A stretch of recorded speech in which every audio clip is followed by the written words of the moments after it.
जिस चिता को आप अपने मोबाइल स्क्रीन पर देख पा रहे होंगे वह ना किसी बुजुर्ग व्यक्ति की है और ना ही किसी अधेड़ उम्र के इंसान की। यह चिता उस मासूम की है जिसकी मौत ना किसी सड़क दुर्घटना में हुई, ना किसी बड़े हादसे में, ना किसी बीमारी से और ना ही किसी के विवाद में। यह चिता उस घर के इकलौते चिराग की है जो हमेशा हमेशा के लिए इस दुनिया को अलविदा कर चला गया। जरा सोचिए उस माँ के दिल पर क्या बीत रही होगी जिसने अपने बच्चे को 9 महीने तक अपनी कोख में रखा, उसे जन्म दिया, पाल पोस कर बड़ा किया और बड़े अरमानों के साथ पढ़ाया लिखाया। हर माँ बाप की तरह उसके भी सपने थे कि एक दिन उसका बेटा बड़ा आदमी बनेगा, परिवार का नाम रोशन करेगा, बुढ़ापे का सहारा बनेगा और घर की गरीबी दूर करेगा। लेकिन शायद भगवान को कुछ और ही मंजूर था। दुख इस बात का है कि जिस उम्र में बच्चे अपने दादा दादी की चिता को जलते हुए देखते हैं उस उम्र में यहाँ दादी को ही अपने पोते की चिता को मुख अग्नि देनी पड़ी। गरीब परिवार पर एक दुखों का पहाड़ टूट पड़ा। दरअसल यह पूरा मामला बिहार के मधेपुरा जिले के कुमारखंड प्रखंड के शंकरपुर थाना के दमगारा गांव वार्ड संख्या 5 का है। दमगारा गांव के रहने वाले व्यक्ति जो पेशे से मजदूर है वह पंजाब और हरियाणा में रहकर मजदूरी करते हैं और उसी कमाई से अपने परिवार का पालन पोषण करते हैं। परिवार की आर्थिक स्थिति काफ़ी कमज़ोर थी, लेकिन इसके बावजूद वह अपने बेटे को पढ़ा लिखा कर कुछ बड़ा बनाना चाहते थे।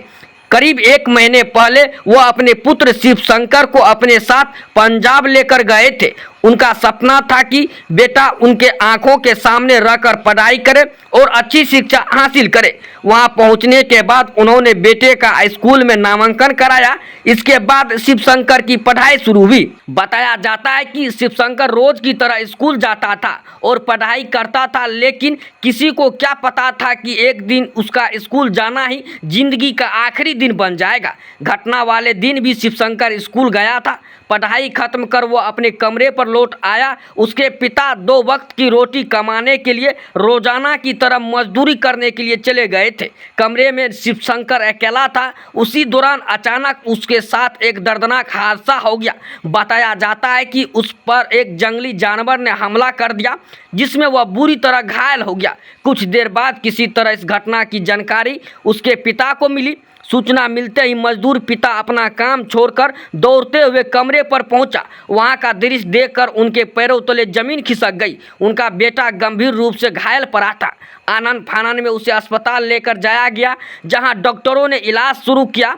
परिवार को उम्मीद थी कि उनका बेटा ठीक हो जाएगा, लेकिन किस्मत को कुछ और ही मंजूर था। इलाज कुछ दिन चला, लेकिन इलाज के दौरान शिव शंकर ने दम तोड़ दिया।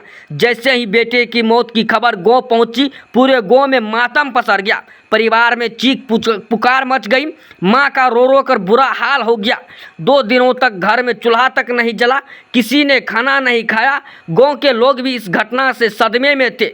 गांव का माहौल उस समय पूरी तरह गम में डूब गया जब हरियाणा नंबर की एम्बुलेंस सायरन बजाते हुए शिव शंकर के शव को लेकर गांव पहुंची।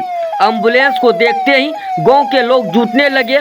जैसे ही मां ने अपने बेटे का शव देखा वह फूट फूट कर रोने लगी। बेटे के शव से लिपट कर बार बार यही कह रही थी, रे गोलू बेटा मुझे छोड़कर कहाँ चला गया। मां की चीख सुन वहाँ मौजूद लोगों की आंखें भी नम हो गई।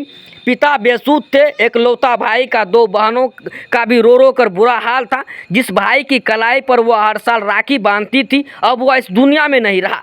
एक गरीब मजदूर परिवार का एकलौता चिराग बुझ चुका था और पीछे छोड़ गया सिर्फ आंसू, चीख पुकार और कभी ना खत्म होने वाला दर्द। आप क्या सोचते हैं इस घटना के बारे में? अपनी प्रतिक्रिया जरूर लिखें। जाते जाते आप सभी से विनती है कि एक लौते चिराग के आत्मा के शांति के लिए 2 शब्द जरूर लिखेंगे।